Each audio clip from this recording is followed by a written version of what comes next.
Across the world, some ancient homes have managed to withstand the cruelty of time, staying nearly untouched. Some are stone-built villages once swallowed by sand. Others are hidden in cliffs, standing tall despite decades of wind, war, and time. Whether carved, stacked, or buried, these structures were built to last. Many of them are older than most cities, yet still look as though their builders just stepped out. In this video, we're exploring 15 remarkably preserved ancient houses that have defied age, decay, and destruction, and still stand proud today. Number 15. The Cave Houses of Khandavan.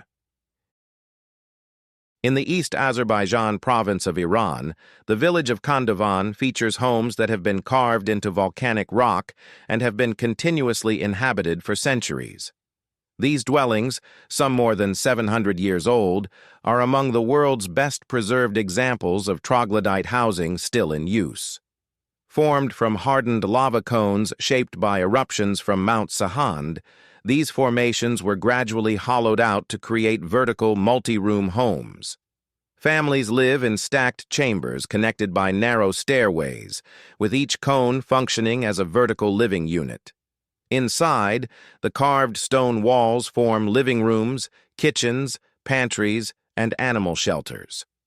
Over time, many homes were upgraded with electricity, plumbing, and modern furnishings, but the essential carved architecture remains unchanged. Unlike historical sites that were deserted, Khandavan has stayed alive as a community. It is often compared to Cappadocia, but its residents still live in the same cone-shaped homes their ancestors built. These structures continue to provide shelter, insulation, and privacy in one of Iran's most resilient living traditions. Number 14. The House of the Tragic Poet. The House of the Tragic Poet is one of the most well-preserved Roman residences ever found in Pompeii, a city famously entombed by the eruption of Mount Vesuvius in 79 CE. Excavated in the early 19th, this house drew immediate attention for its detailed mosaics and frescoes, which remain largely intact after nearly 2 millennia underground. The layout follows a typical Roman structure, starting with a vestibule that opens into an atrium featuring an impluvium designed to collect rainwater. It includes a peristyle garden ringed with columns that add ventilation and visual charm. The walls of many rooms are still adorned with frescoes reflecting first-century Pompeian style. One of the most famous features is a mosaic at the entrance showing a chained black dog beside the Latin warning cave canem, "Beware of the dog." This detail became iconic, symbolizing Roman domestic caution. Interior mosaics also depict scenes from Greek mythology, such as Achilles and Agamemnon, likely why the house earned its modern name. Number 13. The House of the Vetii. The House of the Vetii remains one of Pompeii's most thoroughly preserved homes, offering an unusually complete view into the lifestyle of wealthy Romans in the 1st century. Excavated in the late 1800s, it belonged to 2 freedmen brothers, Aulus Vettius Conviva and Aulus Vettius Restitutus, who had become prosperous merchants. Their home reflected how newly wealthy citizens could use architecture and decor to express refinement and status. The layout follows a traditional Roman domus plan, but in lavish form. A large atrium with an impluvium leads to a peristyle garden ringed by elaborately decorated rooms. Unlike older homes that emphasize the atrium, this one centers around the peristyle.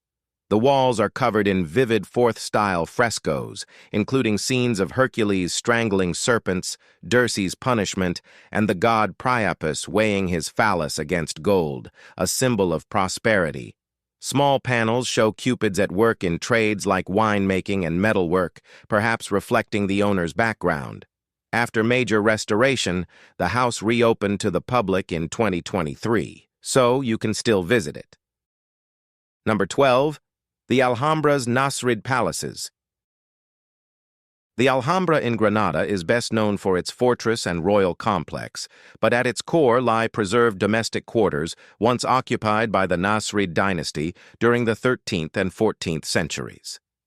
These palaces are among the finest surviving examples of Islamic residential architecture in Europe.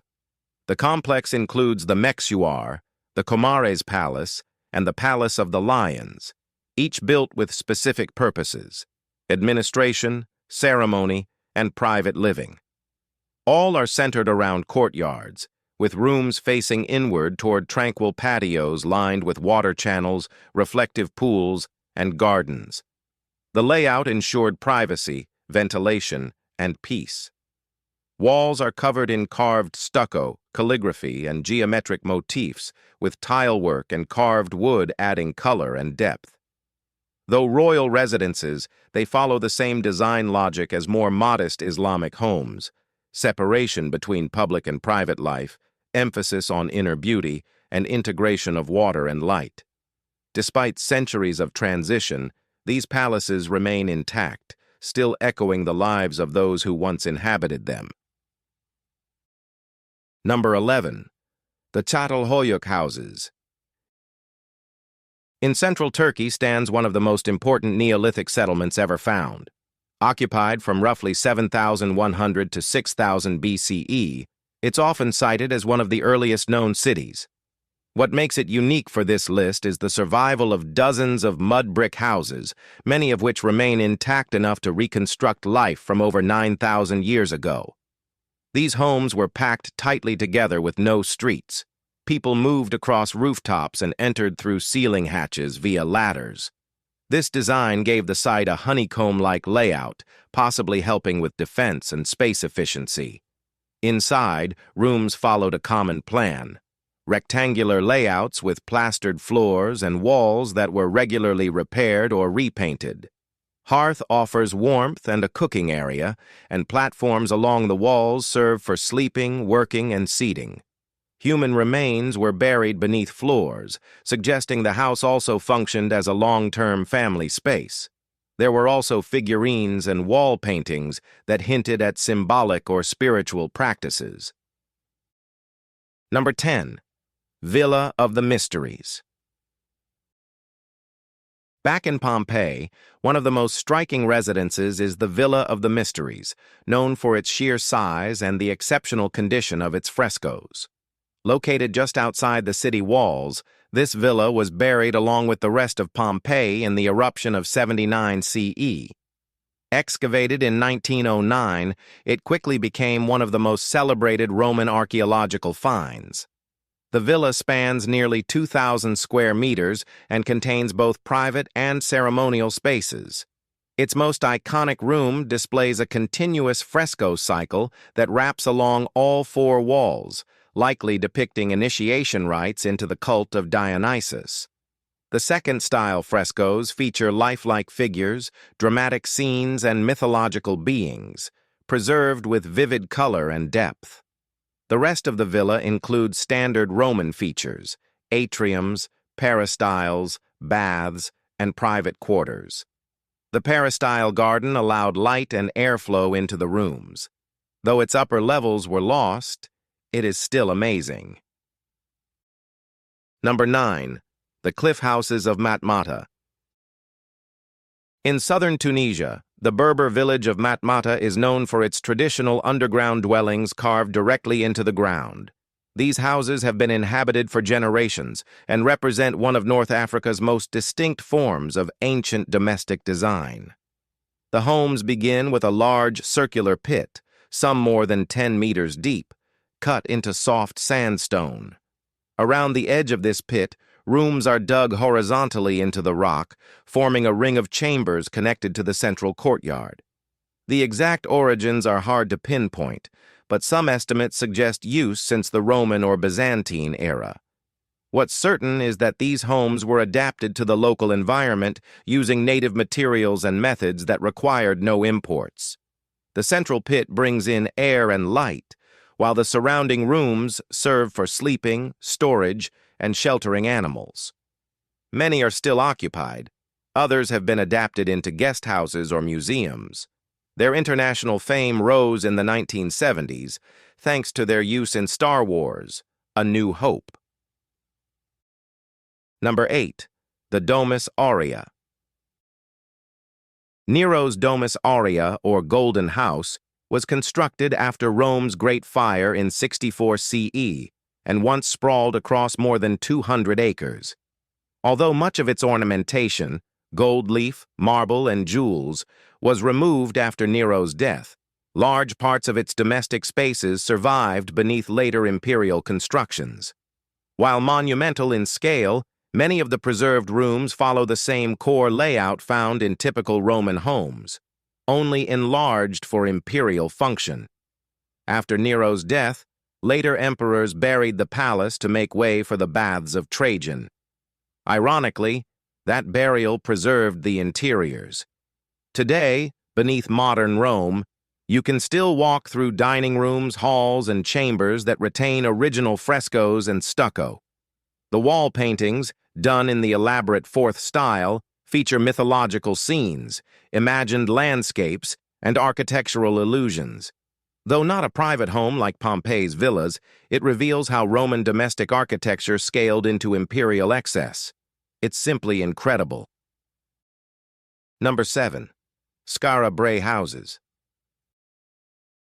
Far in the northern Orkney Islands of Scotland lies one of Europe's most remarkably preserved prehistoric settlements, Skara Brae, a collection of stone-built houses dating to around 3180 BCE. These structures survived thanks to being buried under coastal sand dunes for centuries. After a violent winter storm in 1850 exposed part of the site, excavations revealed a complete Neolithic village that offers one of the clearest glimpses into ancient domestic life. The site features 8 homes linked by stone-roofed passageways. Each dwelling was built from stacked flat stones, fitted without mortar, yet still standing after 5,000 years. Inside, the stone furniture is original. Beds, dressers, and storage compartments remain exactly where they were. A central hearth heated each home, flanked by twin stone beds and facing a shelving unit where tools or pottery may have been displayed. Most homes were partly sunken and covered with turf or seaweed for insulation. Natural burial helped preserve Skara Brae in an almost unmatched state for its age. Number 6. The Cliff Houses of Matera. In southern Italy, the city of Matera is known for its Sassi districts, ancient neighborhoods filled with homes carved into limestone cliffs. Some of these cliff houses trace their origins back to the Paleolithic period, making Matera one of the world's oldest continuously inhabited cities. Over time, these caves were expanded into multi-room homes with stone facades that gave the look of freestanding buildings. Interiors often included living areas, small side rooms, and cisterns for collecting rainwater, a crucial adaptation in the dry southern climate. As the centuries passed, layers of architecture accumulated, blending prehistoric, Roman, and medieval elements. By the Renaissance, Matera had evolved into a dense, interconnected urban center. Though many homes were abandoned or fell into disrepair during the 20th century, some families remained until the 1950s, when health concerns led to mass relocation. Today, as of 2025, after decades of restoration, many have been transformed into museums, restaurants, or guest houses. Number 5. Cliff Dwellings of Mesa Verde. On the opposite side of the world from Pompeii lies one of the most intact examples of ancient housing in North America, the cliff dwellings of Mesa Verde in Colorado. These stone homes were constructed by the ancestral Puebloans between the late 12th and early 14th centuries CE. Built under cliff overhangs, they were shielded from centuries of weather damage. The dwellings weren't just single houses, they formed whole communities. Famous structures like Cliff Palace, Spruce Tree House, and Balcony House contained dozens of rooms, towers, and ceremonial spaces known as kivas.